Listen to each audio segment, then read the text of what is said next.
The Xiaomi 17 Pro Max has everything the iPhone 17 Pro Max doesn't, because here you get the world's most powerful CPU.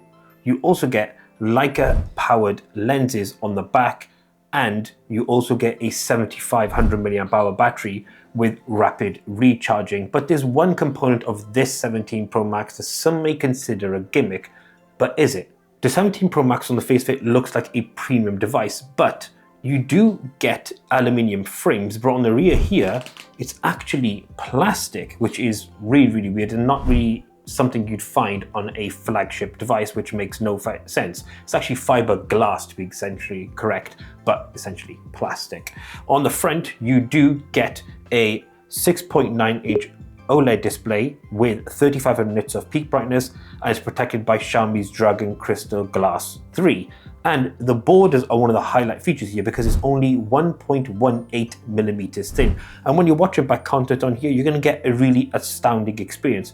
Deep, rich colors, and even at peak brightness, colors are not washed out, and then dynamic range is also very good. So watching content on here, scrolling online, doing your daily duties as you would, is an incredible experience. But we can't go without mentioning one key component, and that's this secondary rear display. It actually is a 2.9-inch OLED panel with 3000 nits of peak brightness and 120 Hertz, and it's wrapped around those two main lenses. So the question is this a gimmick? No, because you get full customization here, and it has a ton of really useful features as well. Being able to see things like your timer. If your phone is flat and you're listening to music, you can skip tracks and everything. So that secondary display, as well as it being customizable, you can change wallpapers, add your own text, time, date, whatever you want on here. So the secondary display is very useful. When you are watching content back on your Xiaomi 17 Pro Max, one thing to note is the sound output from these bottom firing and top firing speakers is excellent, super rich and bassy,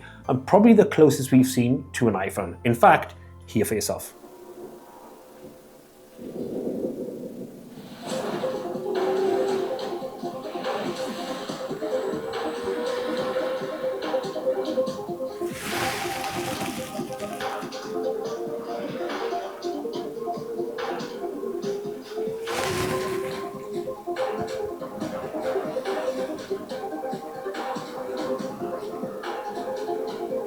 HyperOS 3.0. Controversially, this is a replica in almost every respect of iOS 26 and that glass liquid UI style look and feel, which is a bit of a shame. I liked HyperOS 2, but again, that was very similar to the iPhones. Maybe Xiaomi should have their own skin and do their own thing, but at the moment they are looking to sort of replicate a lot of what iOS is doing.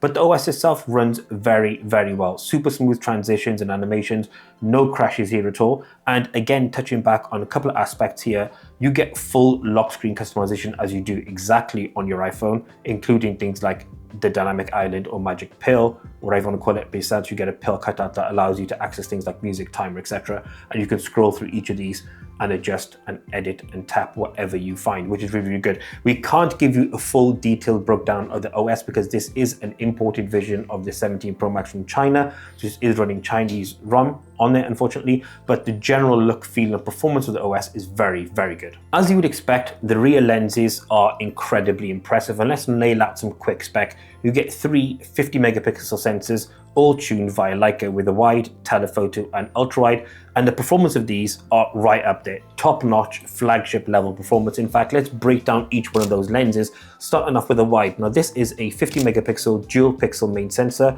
with OIS at 23 millimeters, and what you get here is an incredibly detailed shot with really nice added vibrancy via the Leica vibrant color profile. Dynamic range is excellent and does a really good job in both shadows and bright skies.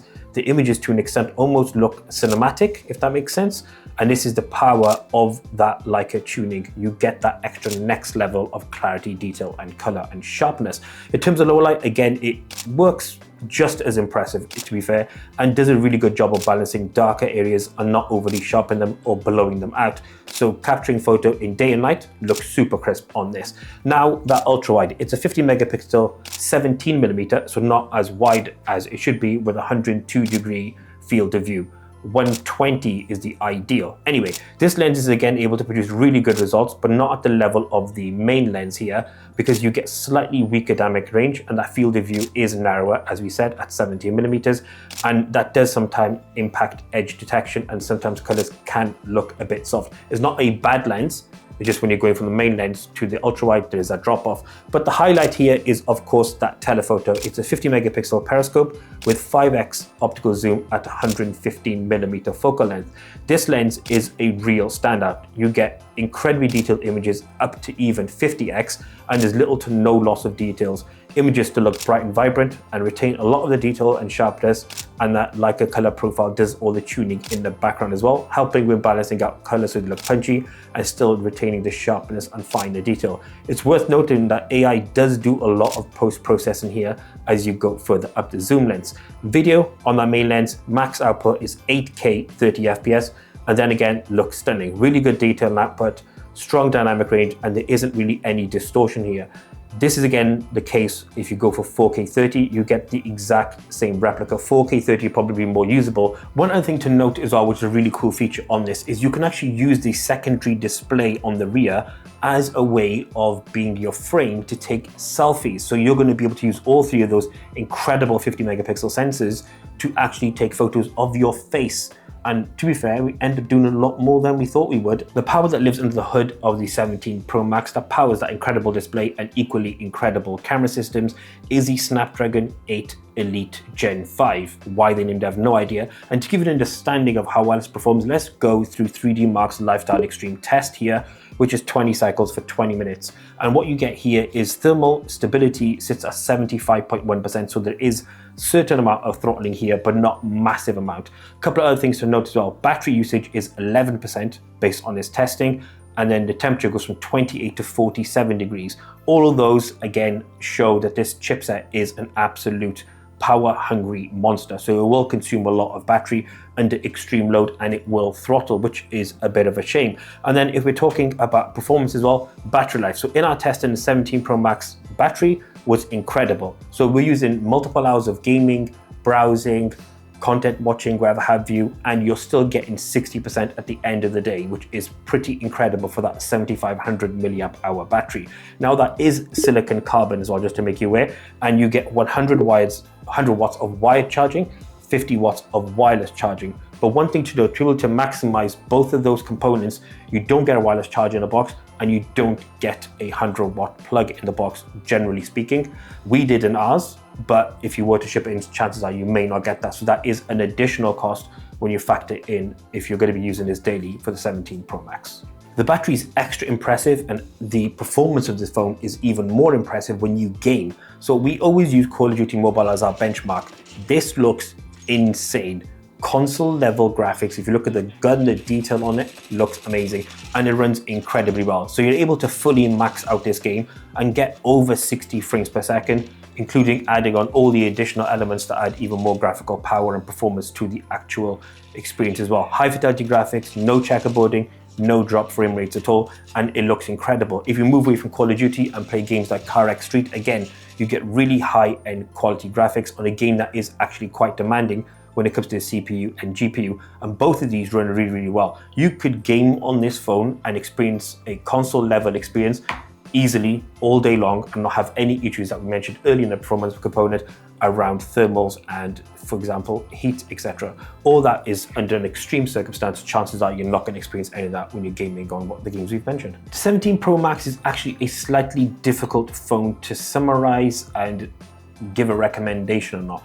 What we want to touch on is a key component. One thing we mentioned at the start of this video, and the title is around the gimmick, which is this secondary display, which for me is for sure not a gimmick. Yes, I know, super cute cat, but it's not real, shame. But it is definitely not a gimmick. There's so many elements of that screen that's been used OS-wise in terms of things like timer, music controls, being able to frame yourself if you want to take a selfie with the best cameras. They've utilized it and used it very, very well. It's slightly OTT, when the fact that it's an OLED panel, 120 hertz, crazy amount of specs, etc. But that's absolutely fine. The other components you want to mention is the display. It's a 6.98 to 120 hertz display with 1.18 bezels, and it's absolutely stunning. You get incredible charging speeds at that 100 watts, insane battery life, and you've got an incredible technically speaking, quad camera system, all powered by Leica. So there's little to no downsides to the 17 Pro Max. Maybe I would say the ultra-wide is maybe a slight step down versus the other lenses, but that's really it. The biggest problem is that if you're outside of China, you're never going to see this phone unless you import it in and use it on a Chinese ROM, because it's only available in China.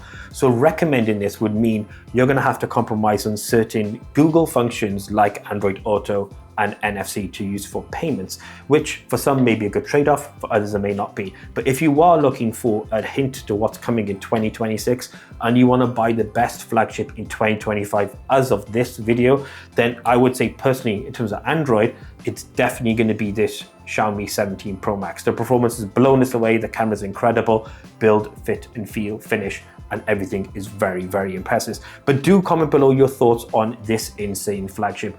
What are you most looking forward to in 2026? And whilst you're commenting, be sure to like and subscribe. Until the next one, as always, we out.